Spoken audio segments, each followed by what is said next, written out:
အခုဘန်နီမှာတော့ကျွန်တော်တို့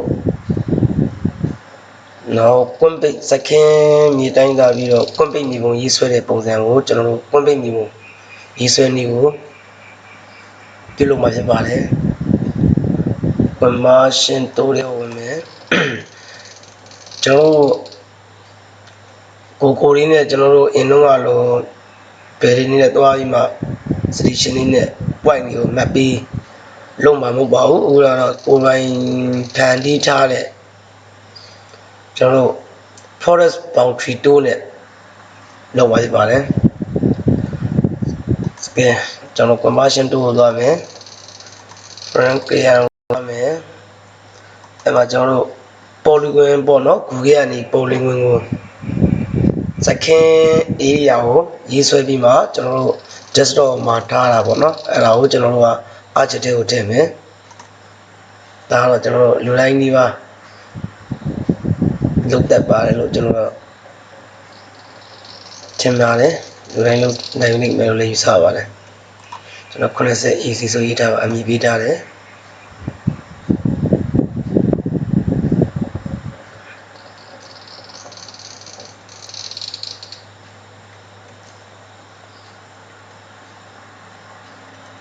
โอเค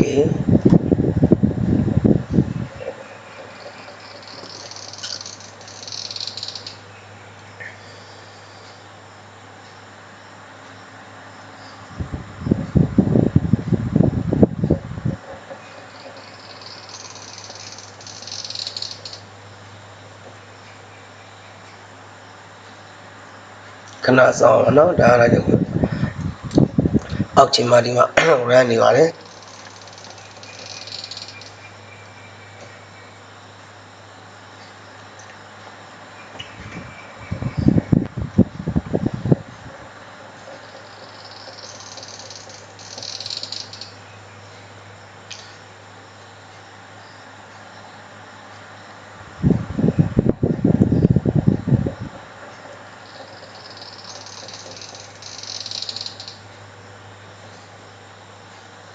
ခဏဆောင်ပါပါတယ်စကနည်းနည်းလေးလာပြီဆိုတော့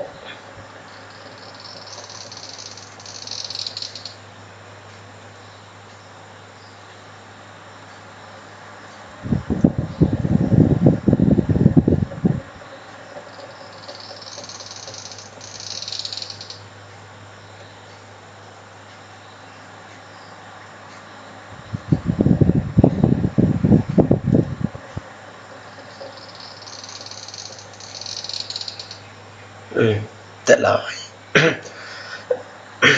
sorry ဒါဆိုရင်ကျွန်တော်တို့ရောက်လာပါပြီဒါကိုကျွန်တော်တို့က KN7 မှာစပြီးမှကျွန်တော်တို့ဆွဲခဲ့စဉ် polygon ဆွဲပြီးမှအားချက်ပေါ်ပို့လို့ရှိပိုင်လို့ကျွန်တော်တို့ကအောက်ပွင့်နဲ့ပေးတာဗျသူတို့ကလေဒီကိုရဲ့အနေမှာဆွဲလိုက်ရင်အားချက်ပေါ်တင်ရင်အောက်ပွင့်နဲ့ပေးတာအောက်ပွင့်နဲ့ပေးတာဆိုကျွန်တော်တို့အခုဒီဟာကျွန်တော်တို့မဲ့နေရပေါ့နော်ယူရီးယားဇုံလေးကို46ပေါ့နော်ကျွန်တော်တို့မှာ46တဲ့လုံးမှာပေါ့ကြမကြကျွန်တော်တို့ပြန်တစ်ချက်ပြန်ကြည့်ပေါ့နော်သူတို့ right click နေမယ် property လေးဝင်မယ်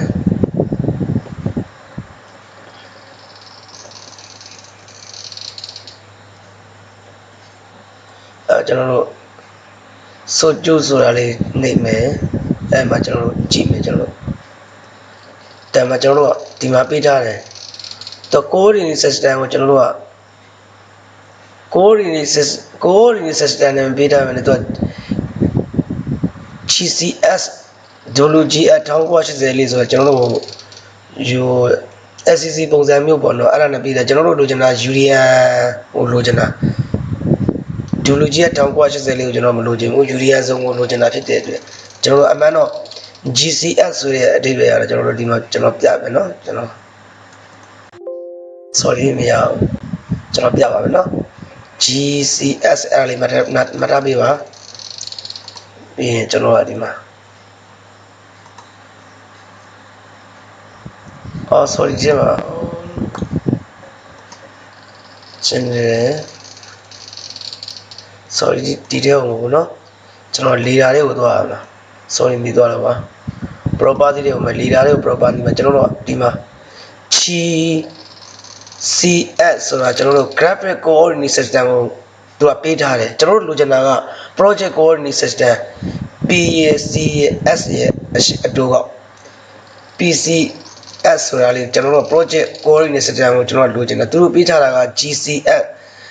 graphic coordinate system ပေးထားတယ်အဲ့လိုဖြစ်နေတယ်ကျွန်တော်တို့ကျွန်တော်တို့လူတွေအစုံကိုရွေးထားမှာဖြစ်တဲ့အတွက်ကျွန်တော်အဲ့ဒါကိုပြန်ပြင်ချင်တာပေါ့နော်ဒီ polygon ရဲ့ location ကကျွန်တော်တို့များကျွန်တော်လေ့လာမိတဲ့လောက်ကတော့ Google မှာ polygon ဆွဲပြီးမှ article ကိုပို့တော့ship file လုံးရဲ့ output နဲ့ပေးတာများတယ် output နဲ့ဆိုရင်ကျွန်တော်တို့ကဒါ WGS နဲ့ဖြစ်တော့ဒါကိုကျွန်တော်တို့ကပြန်ပြောင်းမှာပေါ့နော်ဒါကိုကျွန်တော်ဘယ်လိုပြောင်းမလဲဆိုရင်ကျွန်တော်တို့ကဒီလိုကြီးပေးထားကျွန်တော်တို့ဒါကိုကျွန်တော်တို့ကပြောင်းရမယ်ပြောင်းရင်ဘယ်လိုပြောင်းရမှာလဲဆိုတော့ကျွန်တော်တို့ကဒီမှာဒါလေးကိုပြန်တင်လိုက်မယ် data management tool တွေကိုတွားမယ်ပြီးရင်ကျွန်တော်တို့ projection and transformation ဆိုတဲ့ဒီထဲကိုဝင်မယ်ဝင်ပြီးကျွန်တော်အောက်က project ဆိုတာလေးကိုနှိပ်မယ်ဒါကိုတစ်နှစ်ချက်နှိပ်မယ်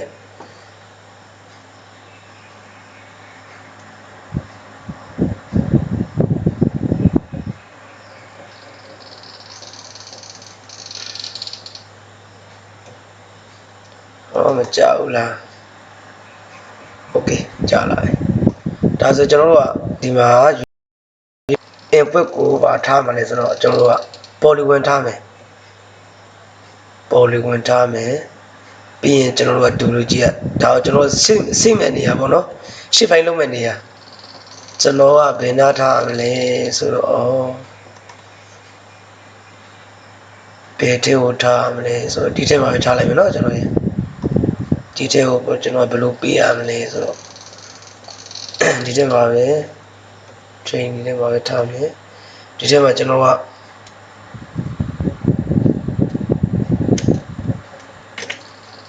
90 AC sorry 90 AC ပေါ့ဗျာ area AREA အစိလိုက်မယ်ဒါကျွန်တော်ကိုထားခြင်းတဲ့ file ထဲမှာမိမိသိမ်းခြင်းတဲ့ file ထဲမှာကျွန်တော်ရှိပိုင်ကိုသိမ်းမယ်ပြီးရင်ကျွန်တော်တို့ကဘာကိုရွေးမှာလဲဆိုတော့ကျွန်တော်တို့ကဒိုလိုဂျီက1980ယူရီယာဇုံ46ကိုကျွန်တော်ကရွေးမယ်ဒီမှာကြာရနော် okay ပြီးလိုက်မယ်ဒီမှာကြာလာပြီကြာကျွန်တော် okay ပြီးလိုက်မယ် okay ပြီးနေမှာ run နေပြီ run နေကျွန်တော်တို့ဒီမျက်နှာပြင်ပေါက်တဲ့ကိုသူကမကြာလာဘူးနော်ကျွန်တော်တို့တင်ထားတဲ့ file ထဲမှာပဲသူကအဲ့လိုကြာပြီမှာဒီလိုပေါ့ data set အောင်မြင်သွားပြီအောင်မြင်သွားရဆိုကျွန်တော်တို့တင်ထားတဲ့ file ကဘယ်နားမှာရှိမလဲဆိုကြည့်လိုက်မယ်ကျွန်တော်ဒီထဲကနေမှာ trainee ဆိုတာပြီးရှိတယ်ဒါကတည်းက file နဲ့ဝင်လာပေါ့နော်ဒီထဲမှာတင်ထားဆိုတာဒီမှာ trainee ထဲမှာဒီမှာရောက်ပြီဟုတ်ပြီဒါကိုကျွန်တော်တို့ကရှေ့ပိုင်းလုပ်လိုက်တာပဲလားအဲ့ဒါကျွန်တော်တို့90 AC ဆိုတာလေးကို remove လုပ်လိုက်မယ်ရှုံပါစို့လို့ဒါကိုကျွန်တော်တို့ကဘောလုံးလောက်မယ်ပြီးရင် link green ပြီးမယ်နံပါတ်2လောက်ထားပါတော့ဟုတ်ပြီရပြီကဲဟုတ်ပြီဒါကျွန်တော်တို့ဒီဟာကိုကျွန်တော်တို့က station နဲ့ boundary ကွန်းပိတ်မြေပုံကျွန်တော်တို့ဆွဲမှာဆိုတော့ကျွန်တော်တို့အဆုံးကကျွန်တော်ကိုယ်တိုင်ဖန်တီးခဲ့တဲ့တိုးနဲ့ကျွန်တော်စမ်းကြည့်ပါပေါ့နော်စမ်းကြည့်ပါပေါ့အရင်တော့ကျွန်တော်တို့တိုးတွေကိုကျွန်တော် point နေရနေမှာကိုတွေကနေမှာကျွန်တော်တို့ဘယ်နဲ့ဒီကနေ့စထွက်တယ် body ကိုနေဆွဲတယ်ဆွဲပြီးရင် line နေလိုက်ပြီးရင် select to budget line နေနဲ့ဖြတ်ပေါ့နော်အကုန်လုံးလောက်ရတာအခုတော့အစစ်နေသားများလို့ကျွန်တော်ဒါကိုဒီတိုးလေးနဲ့စကြည့်လိုက်မယ်เนาะကျွန်တော်လည်းဒီမှာကျွန်တော်ဘယ်လိုတိုးလေးလဲဆိုတော့တိုးလေးကဒီမှာ forest boundary tool ဆိုတာလေးရှိပါတယ်အဲ့ဒီတိုးကိုနဲ့စမ်းကြည့်ပါเนาะအဲ့ဒီတိုးနဲ့စမ်းပါပါကျွန်တော်ဖန်တီးထားတဲ့တိုးကအစင်ပြေလားမပြေလားဆိုတာကိုစမ်းကြည့်မယ်เนาะ ဒါဆို polygon area တဲ့ဒါက polygon area ဆိုတော့ဒီမှာ polygon area ရှိတယ်ပြီးရင်ကျွန်တော်တို့ကဒါကိုစေ့မယ်ဒီထဲမှာပဲကျွန်တော်တို့ကစေ့မယ်ဒီထဲမှာဘယ်လိုစေ့မလဲဆိုတော့ဒီမှာ boundary line ဆိုတော့ကျွန်တော်တို့ရေးမယ်ဒီမှာ boundary select line နဲ့ကျွန်တော်တို့ကတော့ boundary line လို့ပဲရေးလိုက်မယ် B O U N D A R Y boundary I N A S line ပေါ့ကွာ boundary line အဲ့ဒါစေ့လိုက်ပြီဘာလို့မပေးတာလားရှိပေးတာမို့လို့လားဒီထဲမှာဟုတ်ပါလေ boundary line နဲ့ရှိပေးတာညာနေနော်ဒါဆိုရင်ကျွန်တော်ကဘာကိုယူရမလဲဒါဆိုရင်ကျွန်တော်အတက်ခေါ်လိုက်မယ်ဗျာဒီထဲမှာရေးလိုက်မယ်ဒီထဲမှာပဲကျွန်တော်ကစေးလိုက်မယ်ဒီထဲမှာ folder file ကိုပဲယူလိုက်မယ်ဒီထဲမှာစေးလိုက်မယ်ကျွန်တော်နော် boundary line ဆိုမှ B O U N D A R Y boundary line S line စေးဒါစေးရတယ်ကျွန်တော်တို့ဘာလို့တခြားနေရာစေးတာတွေများနေလို့နောက်တာကိုလည်းပဲ boundary point ဆိုမှစေးလိုက်မယ်ဒီထဲမှာပဲ boundary point B O U N D A boundary O I D S point စေးလိုက်ပြီဟုတ်ပြီတကယ်မောင်းကြည့်မယ်နော်ကျွန်တော်တို့ဘယ်လိုဖြစ်လာမလဲဘယ်လိုပေါ်လာမလဲဆိုတာမောင်းကြည့်မယ်ဟိုရမ်းကြည့်မယ်ပေါ့နော်โอเคကြာလာပြီနော်ဒါဆိုရင်သူကသူ့ကိုဆောင်းပါပြောလေလက်ကလေးနံပါတ်2လောက်ထားမယ်โอเคဒါကိုပိတ်လိုက်လို့ရတယ်ဒါကိုမီနီမိုက်အမှန်ချက်ကလေးဖြောက်ထားလို့ရတယ်သူ့ white ကိုပြောင်းမယ်ပြောင်းဒီ point နေ station ပြောင်းမယ် color ပြောင်းမယ်သူ25လောက်ထားမယ်25 okay နော်25လောက်ထားပြီဒါကလည်းသူ့ကိုလည်းပြောင်းပြီဆိုတော့ကျွန်တော်တို့သူ့ကိုပြတ်မပြတ်ကျွန်တော်တို့ကြည့်လိုက်မယ်နော်ဒီတိုးလေးပါနော်ဒီတိုးလေးကနေမှ boundary station တိုးလို့တော့သူ့ကိုအမည်ပေးထားတာပေါ့နော်သူ့ရဲ့ file ကတော့ဒါမှ forest boundary တိုးဆိုမှအမည်ပေးထားတဲ့တိုးလေးပါနော်ဒါတော့သူ့ကို boundary ကို open activity တွေပဲဝင်မယ်ပြတ်မပြတ်ကြည့်လိုက်မယ်ပြတ်တယ်နော် ABCD ကတော့ကိုတင့်တော်တဲ့နေရာကိုထားလို့ရပါတယ်ကုန်ပြတ်တယ်နော်ကုန်ပြတ်တယ် okay ပြတ်တယ်ပြန်ကျွန်တော်တို့ကသူ့ကိုကျွန်တော်တို့ကဟောလုပ်လိုက်မယ်ဒီဂရီဟိုဒီဂရီတက်မယ်ဒီဂရီရအောင်ကျွန်တော်တို့ station တွေတန်ဖိုးတွေသိအောင်လုပ်မယ်နော်အကွာအဝေးတွေချိန်နေတယ်ကျွန်တော်ကချိန်နေလို့မှာဒါဆိုကျွန်တော်ဘယ်လိုပေးရမလဲဆို direction D I R E C D I O N တလုံးမှလွဲလို့မရပါဘူးเนาะတလုံး S တို့ဟိုကဏ္ဍညွှန်းလွဲရင်လည်းသူမပေးပါဘူးဒါဆိုကျွန်တော်တို့ tip ပေါ့เนาะဒါဆိုတော့စာရေးတာဖြစ်တဲ့အတွက်30ပေါ့ဗျာဟော30နဲ့ပြောပါတယ်30ရပါတယ်20ဗျာကဲဟိုရည်နောက်တစ်ခုဒါ distance ဒီကအစားစလုံးအကြည့်နဲ့ D I S T A N C E distance ဒါက flu ရေးမယ်ညာ okay နောက်တစ်ခုက unit chain U အကြည့် A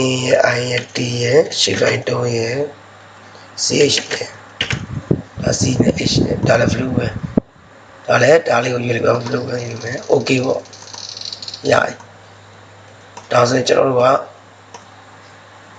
သူ့တန်ကြီးတွေကိုထည့်မယ်နော်တန်ကြီးထည့်မှာဆိုတော့ကျွန်တော်တို့ကဒါသူ့ကိုဒီ boundary တစ်ခုတည်းပဲထားလိုက်ပါသူ့ကိုကျွန်တော်တို့ select ပေးမှာသူ့ကို select ပေးမယ် editor လေးကိုသွားမယ် သူဆက်လက်ပေးမှာပါလဲဆိုတော့ boundary line ဆိုတော့ boundary line ကိုဆက်လက်ပေးမယ် okay ပေါ့ဗျာဟုတ်ပြီသူဆက်လက်ပေးလိုက်မယ်ဒါပေမဲ့ကျွန်တော်တို့ဒီမှာကိုပေါ့နော်သူ့ကိုတော့ဖွင့်ထားရမယ်သူ့ကိုဆက်လက်နဲ့တခါတည်းသူ့တန်ကြီးတခါတည်းခေါ်ချင်လို့မလို့ right click နှိပ်မယ် sorry ဒီမှာကိုဆိုတာရှိတယ်ဒီကောင်နေထားမယ်ဒီမှာသူ့နေရာသူရောက်လေပြန်ရောက်မယ်ဟိုနေ့မှာကျွန်တော်တို့စုံမပြောဟိုဟာလေးကိုဒီကောင်လေး select ကလေးကိုနှိပ်မယ်မောက်ကလေးနဲ့စီးပြီးမှအကူဆိုချလိုက်သူ select ပေးတာပဲ select ကတော့အမျိုးမျိုးပေးလို့ရပါတယ်ဟိုတန်းကျင်ရတယ်ပေးလို့ရပါတယ်ပြီးရင်ကျွန်တော်တို့ဒီမှာ select ကို line ဆိုတာဒါလေးမှာအကွေးလေးနှစ်ခုလေးနဲ့သူ့ကိုနှိပ်လိုက်မယ်ဟုတ်ပြီနှိပ်လိုက်လို့ဆိုရင်ကျွန်တော်တို့ boundary line ဆိုတာပေါ်တယ် okay နှိပ်လိုက်မယ်ဒီကောင်ကို okay ပေးလိုက်တာနဲ့သူ့ရဲ့လာရတန်ကြီးတွေတော့ကျွန်တော် degree တွေထွက်လာပါပြီเนาะသူရဲ့ station တွေထွက်လာပြီနောက်ပြီးတော့သူ့ကိုလည်းပဲညာဥစား plane နေမှာ right click နေမယ် calculator geometry နဲ့တွားမယ်ပြီးရင်သူ့ဒီမှာကျွန်တော်တို့တခုတော့เนาะ data မှာတော့ကျွန်တော် socket ထဲဝင်သွားပါနဲ့ data socket ထဲဝင်သွားပါနဲ့ data frame နဲ့တွားပါเนาะဒီမှာ coordinate system နဲ့ data frame ကိုရွေးပြီးပါကျွန်တော်တို့WGF 1984 union zone နဲ့ data frame ကိုရွေးပြီးပါပြီးရင်ကျွန်တော်တို့ကသူ့ကို browser ချတာဂျာကန်ထားတာဖြစ်တဲ့အတွက်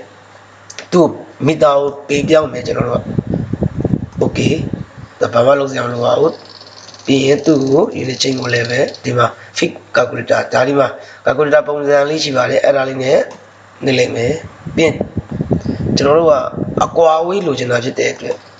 select ပေးမယ် distance ကိုနှစ်ချက်နှိပ်မယ်ပြီးရင်မြင်းဆောင်လေး keyboard ပေါ်မြင်းဆောင်လေးကန်လိုက်မယ်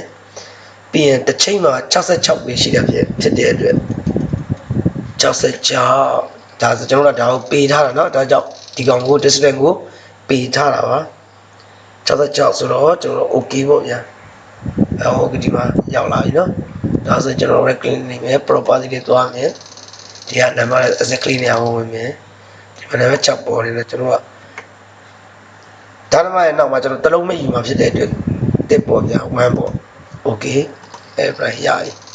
okay ဒါဆိုရင်ကျွန်တော် stop ပေါ့ဗျာ yes ပေါ့ရပြီကျွန်တော် station နဲ့ပြန် station မှတ်တွေကိုပြန်တက်လိုက်ရပြီเนาะပြီးရင်ကျွန်တော်တို့ကဒီကောင်ကိုတတိထားပါဗျာတင်ရှာဟုတ်ပြီဒါဆိုရင်ရပြီเนาะကျွန်တော်တို့ပြတ်မပြတ်ကျွန်တော်ကြည့်မယ်เนาะဒါတဥမာဒီက A ဆိုပါစို့ဒီကမှ A ဆိုရင်เนาะ A ကနေမှ B ကိုဘယ်လောက်နဲ့သွားရလဲ350ဒီဂရီနဲ့သွားတယ်ချိန်က14ဓာတ်မှတစ်ချိန်ပေါ့เนาะစသဖြင့်ဒီမလဲအဲ့လိုပါပဲเนาะ B ကနေမှ C ကိုသွားမလား C ကနေမှ D ကိုသွားမလား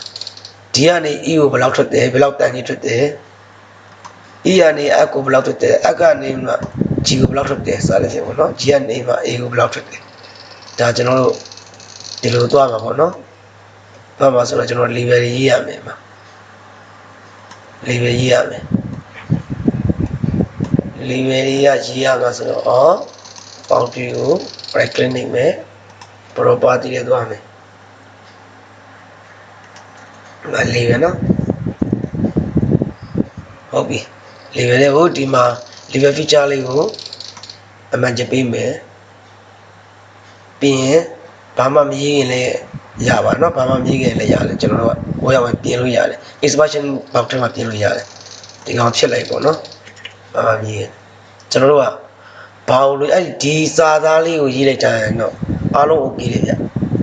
ဒီစာသားလေးကအရေးကြီးပါเนาะမှတ်ထားလိုက်ပေါ့ boundary မှာရေးရတာတော်တော်လေးကိုတိကျပါတယ်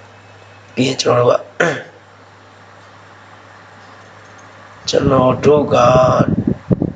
direction ကိုရေးမယ် direction ဆက်လက်ပြီးမယ်ချက်ချင်းနေမယ်ဒီမှာကွာသွား space bar လေးကွာသွားတယ်ပြီးရင်ပြန်အနားကိုထားလိုက်ပါပြီးရင်ကျွန်တော်တို့ကအဲ့ဒီမှာ alpha ရေးမယ် channel အပြီးရင်ကျွန်တော်တို့ကအဖွင့်မြစ်တောင်အဖွင့်လေးလုပ်မယ်ပြီးရင်ကျွန်တော်တို့အဲ့မှာ degree ထဲမှာဖြစ်တဲ့သင်္ကေတကကျွန်တော်တို့ character မှာထည့်ကိုသွားရှာမယ်နော်C H A R ကိုက်တယ်မတဲ့တော့လေ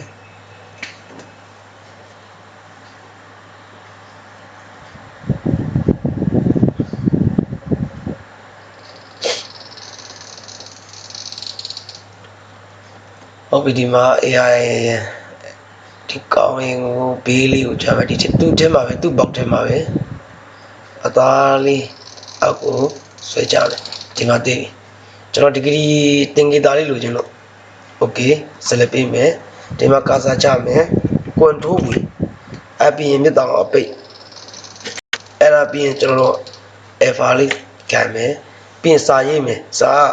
keyboard ပေါ်မှာရေးမှာပါအသေးတွေစလုံးအင်္ဂလိပ်စလုံးအသေးတွေရေးမယ် V ရယ် B ရယ် N ရယ် E ရယ် W ရယ်ပြီးရင် line LI N E line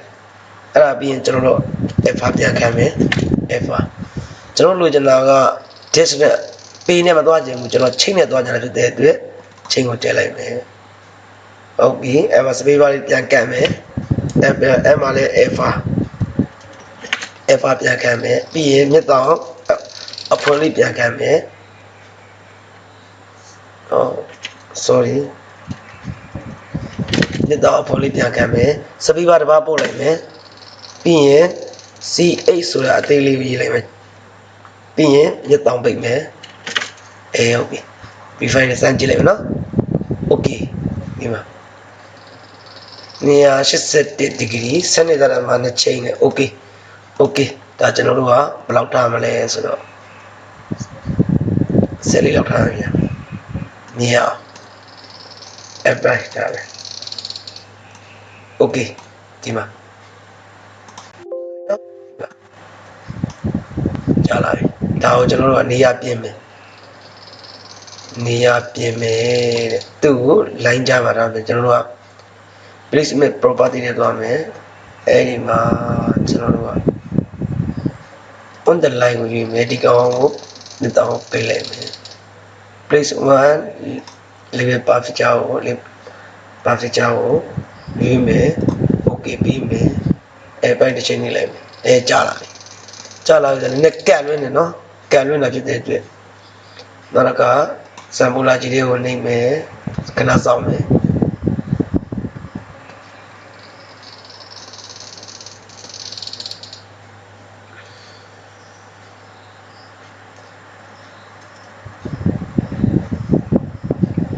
သူ line ကြမှာ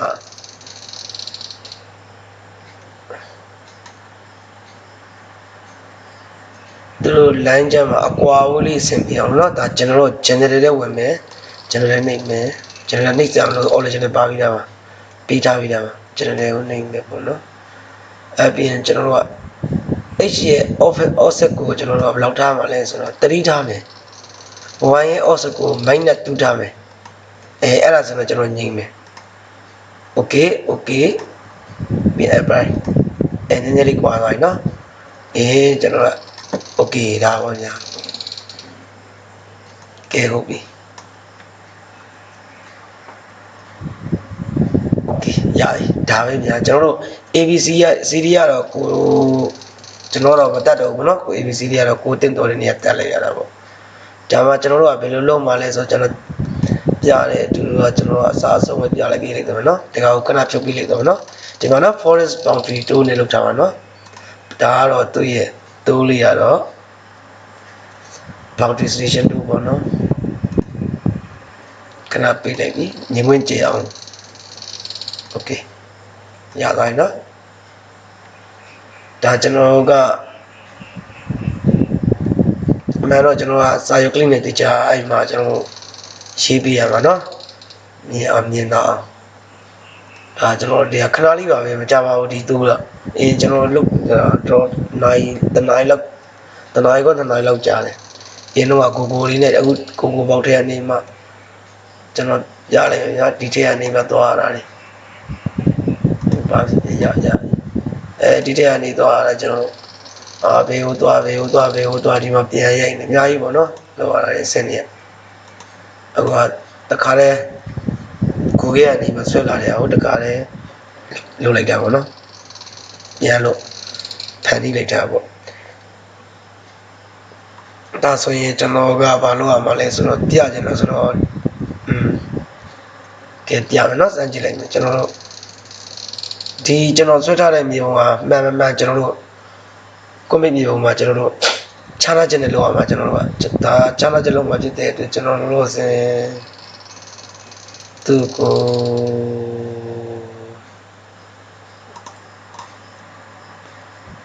တပေါင်းထူလိုက်မယ် oh sorry ပေါင်းထူလိုက်ပေးမယ်ကိုကိုရပို့နဲ့ကျွန်တော်စာလောက်ရမှာပေါ့နော်သူကိုကိုရပို့နဲ့ဘယ်လိုလုပ်ရမလဲ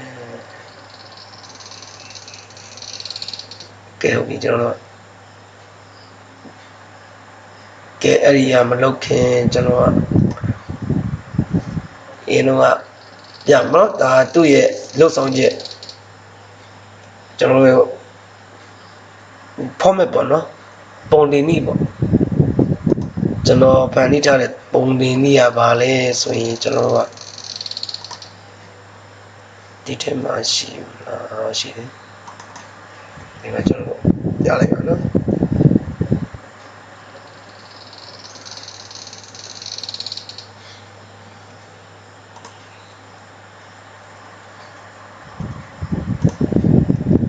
နော်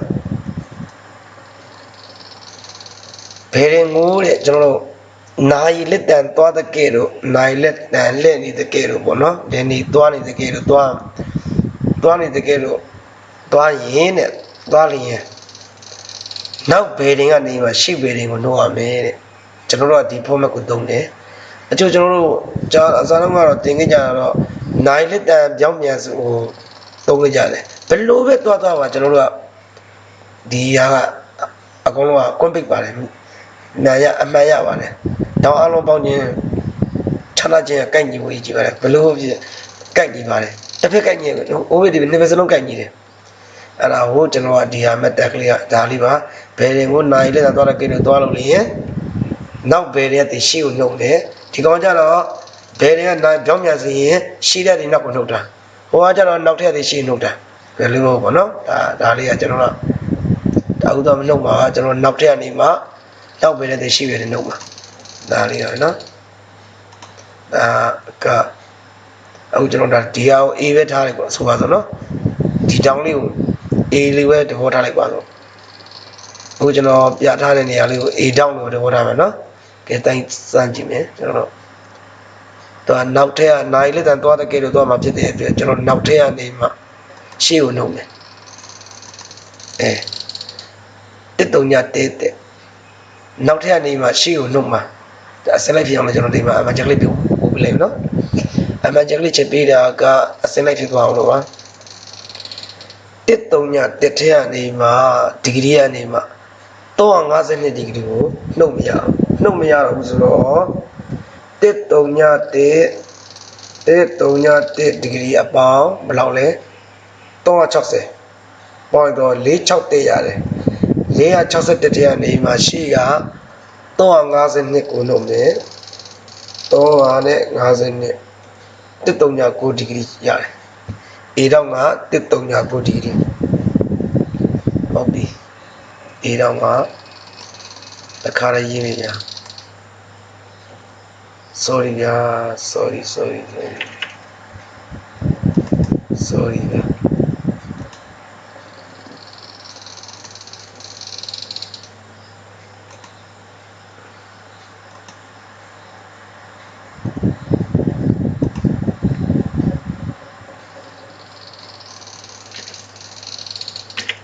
139ကိုနှုတ်ပြီဒီ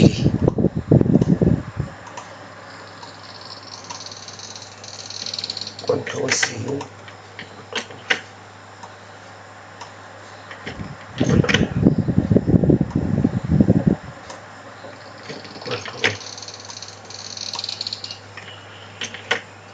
ဒါကျွန်တော်ကမိတ်ဆွေတွေကိုရှင်းအောင်လို့တခါလေးပြပြီးလည်းဖြစ်ပါတယ်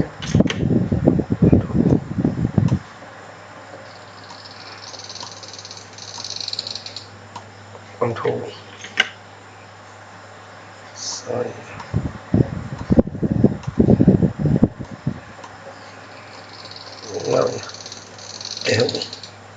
တက်တုံညာ900နော် A တောင်က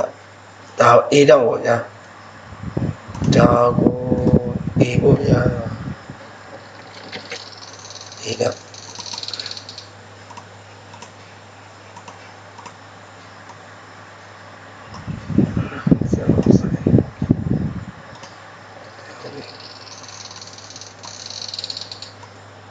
A တောင်ပေါ့ဗျာနော်ဒီပဲဟုတ်ပြီကဲမှတ်မိအောင်လို့ယာဒီအတွက်ဒီတောင်ကတော့ကျွန်တော်ရသွားပြီတက်တုံညာ9 degree ဆိုရသွားပြီနောက်တစ်ခါ B တောင်ကိုလိုချင်တော့နောက်ပဲတင်ကိုတိုင်းကြည့်တာဘယ်လောက်ရလဲ182 ဒီဂရီရတယ်182 ဒီဂရီတွေကနေမှရှေ့ပဲတင်ဆိုတော့9ကိုလောက်ရတယ်180နှစ်အနှုတ်9များချင်း160ခွဲ100နဲ့မှ160ခွဲဒီတော့က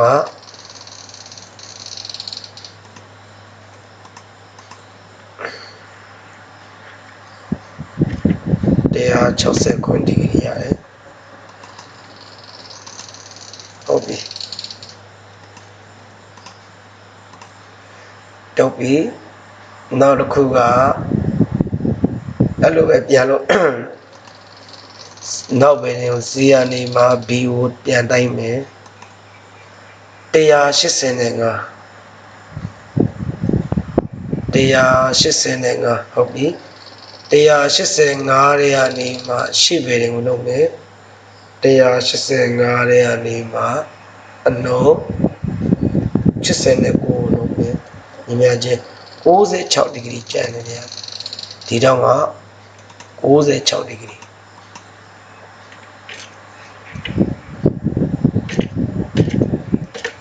96ဒီဂရီဒီတော့ဟုတ်ပြီနောက်ဒီတော့ကိုပြန်ကြည့်မယ်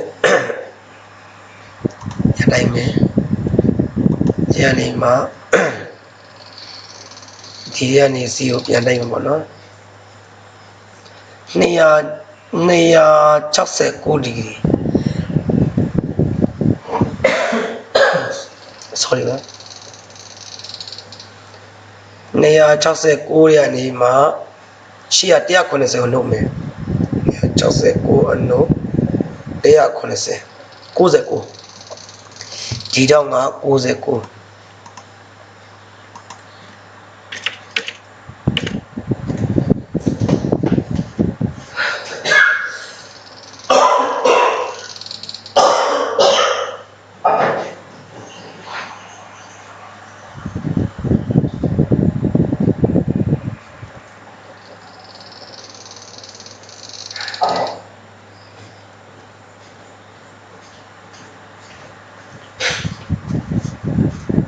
ဒီကောင်က69ပြီနော်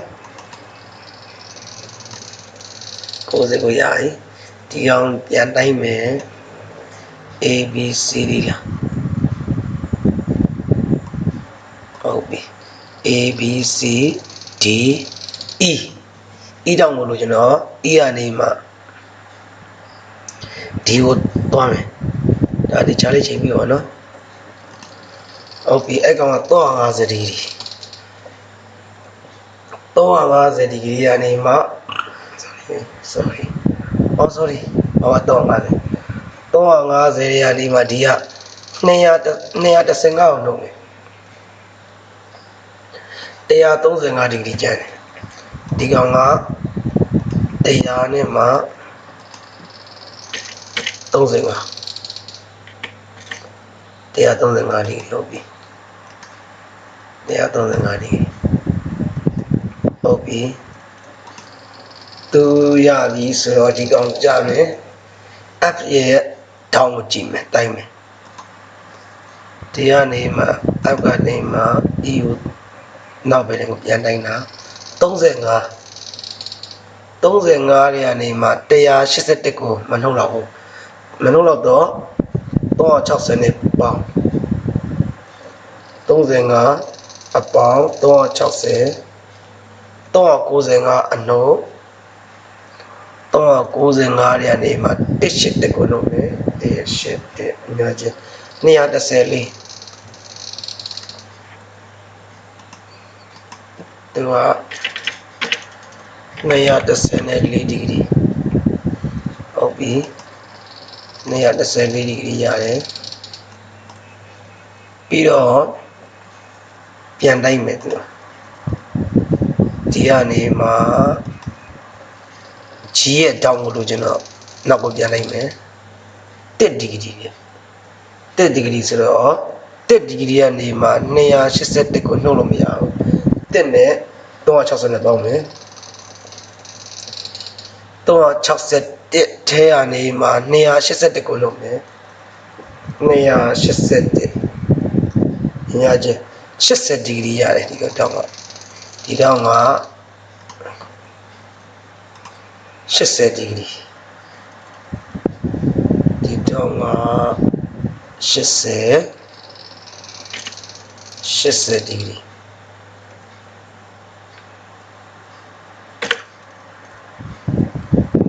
โอเคဟုတ်ပြီနော်ဒါဆိုရင်တော့ရပြီပေါ့နော်ဒါဆင်ရသွားပြီဒီတောင်းနေအားလုံးပေါင်းပြီးမှနှစ်နာအလုံးလေးနဲ့ခြားနာခြင်းလုံးမှာဆိုတော့ပြခြင်းပြဘဝထဲကိုပြန်ဖွင့်လိုက်မယ်နော်ပြန်ရင်တော့အစားဆုံးပြလိုက်မယ်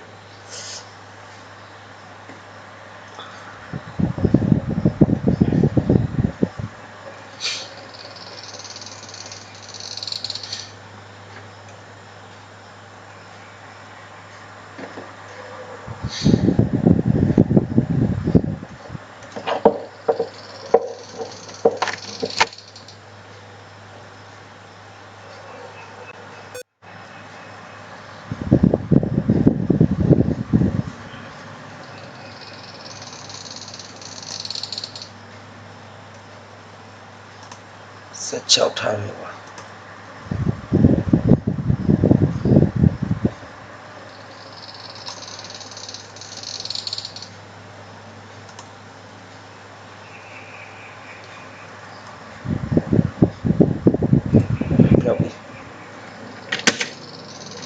ကျွန်တော်တို့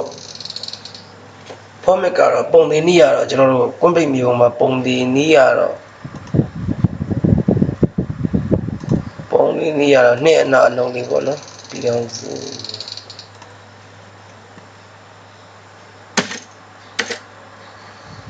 နှစ် sorry နှစ်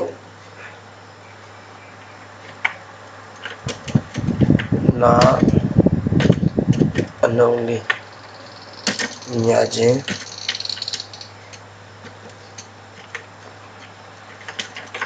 တောင်းမယ်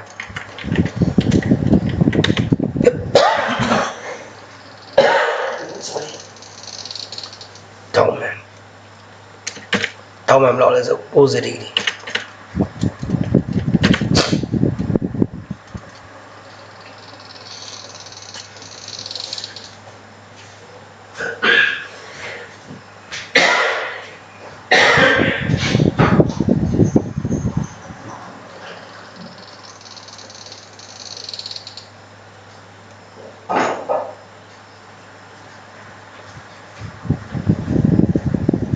ကျမ်းမာကြီးကချူကြတယ်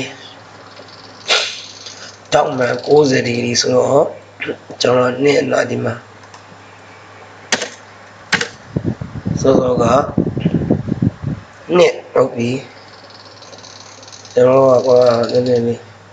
ဘယ်လိုလုပ်အောင်ကောင်းလဲအင်္ဂလိပ်စာရေးနဲ့ဗမာစာရေးနဲ့ရောကုန်တယ်နှစ်ဟုတ်ပြီဒါအမြောက်ပေါ့နော်နှစ်sorry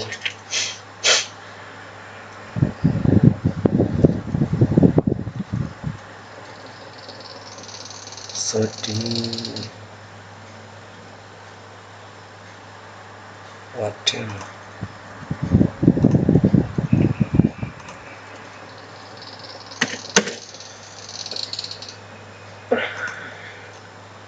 na ဆိုတော့အနာဘယ်နာပါလဲဆိုတော့1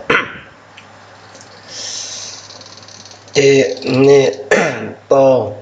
3 4 5 6 9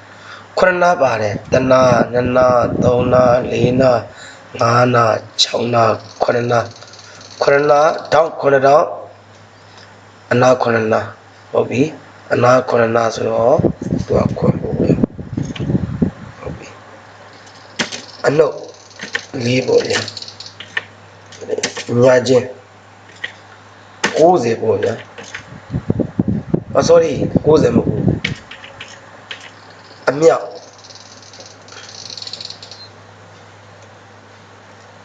စတာလေးမှာပါတယ်အမြောက်90ပေါ့ဗျာ90ညာချင်း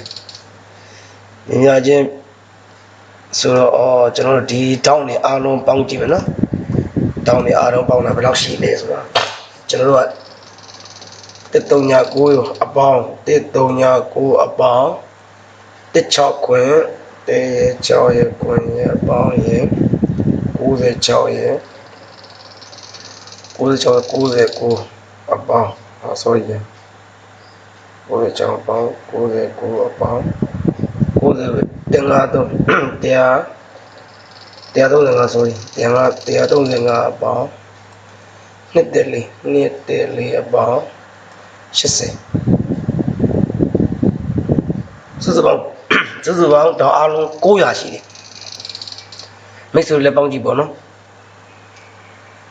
ကျွန်တော်ပေါင်းတာမှာခဲ့ပြီးရှိတယ်ကွန်မန့်မှာရေးလို့ရပါတယ်900ပေါ့နော်ဒါ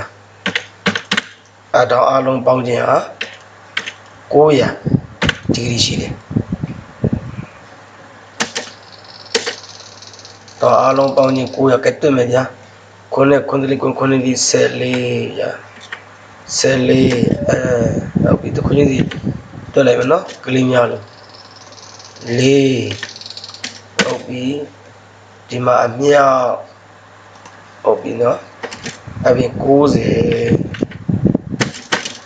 ညာချင်း900တော့အားလုံးပေါင်း900သူတို့လည်းတူးရမှာဟုတ်ကျွန်တော်တို့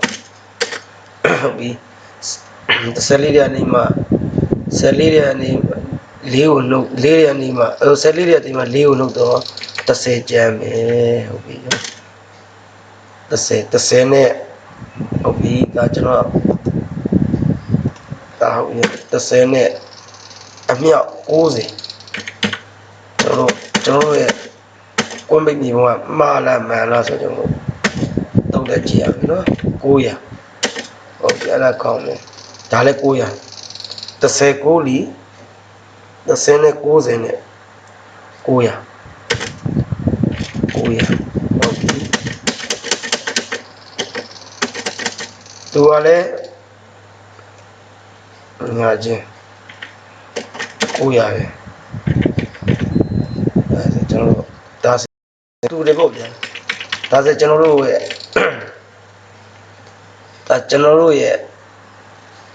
ဒီကွန်မန့်မျိုးကြီးအမှန်တယ်လို့ပြောလို့ရတယ်ပေါ့နော်ကျွန်တော်တို့ဒါပုံလေးနဲ့တွေ့တာဆိုတော့ကျွန်တော်တို့မှန်တယ်လို့ကျွန်တော်တို့ကပြောလို့ရပါတယ်သူ့ကိုကျွန်တော်တို့က Google တွေဘာတွေကိုပို့စရာမလိုဘဲနဲ့ကျွန်တော်တို့ကနော်ပို့စရာမလိုပါဘူးကျွန်တော် portable basement နဲ့တခါလေးပြလိုက်ပါမယ်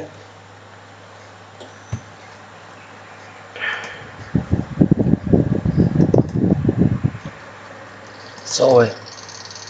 portable basement line ကောင်းတော့ခဏပါဗျာ property နဲ့သွားမယ်ဟော advanced yes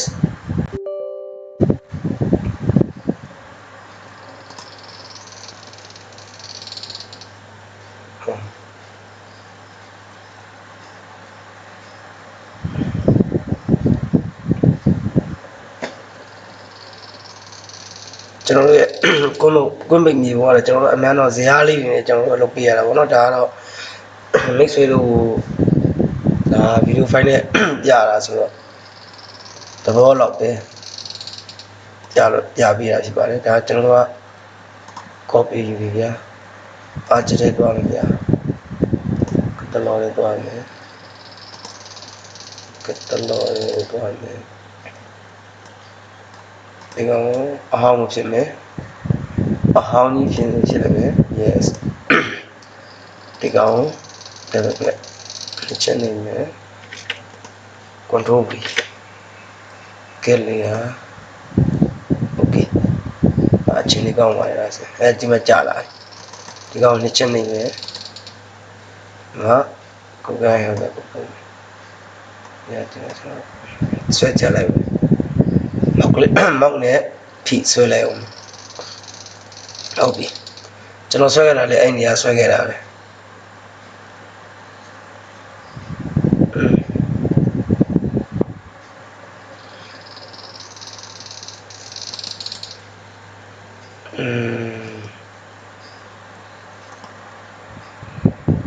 ကာလာလေးချင်းကြည့်လိုက်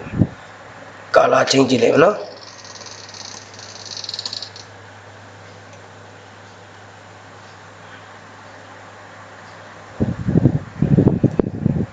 ဟောတော့ဒီဂရီကတော့ချင်းလိုက်ချင်းလို့ရတော့ဒီပုံစံပဲပေါ့နော်ကျွန်တော်တို့ကအမှန်တော့ဒီကချင်းနော်ဒီချက်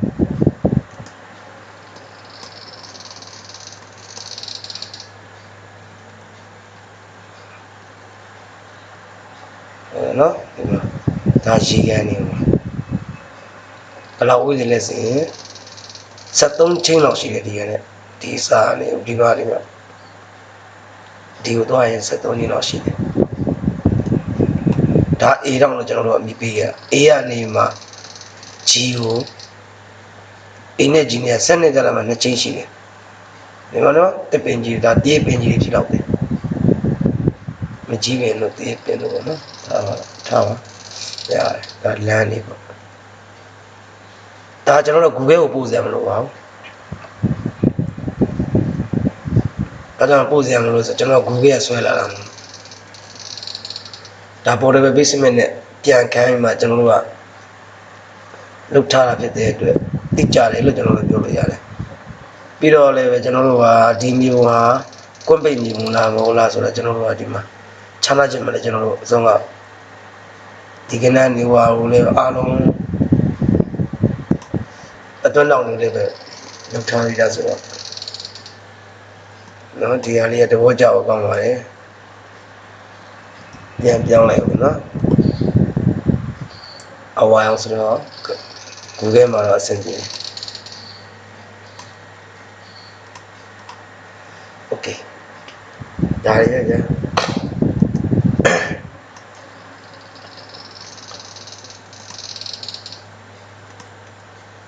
ဒီတော့ပါပဲ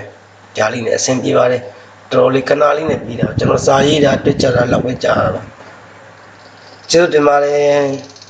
မသိတာရှင်းလဲ comment မှာရေးပြီးမှမင်းမြနိုင်ပါတယ်တီးပြီးတဲ့မိတ်ဆွေများလည်းပဲတီးပြီးလောက်ပါတယ်လို့ထင်မိပါတယ်that guy damn that one thing that no forest boundary 2ဆိုတာလေဒီတိုးလေးနဲ့ကျွန်တော်ပထမပါလဲကျွန်တော်ချင်းနေတယ်လို့ကျွန်တော်ရဲ့အခု channel ထဲမှာအပေါ်ဆုံးမှာကြည့်ရှိမပါပါနဲ့အဲ့ဒါလေးပဲဖန်တီးပြီးမှလုပ်ထားတာအဲ့ဒါလေးမြန်ပါတယ်တန်ဖိုးတွေတည်ရင်ခဏမှမြန်ပါတယ်နော်โอเคပါကျွန်တော်ရဲ့ဗီဒီယိုဖိုင်ကတော့ဒီလောက်ပါပဲ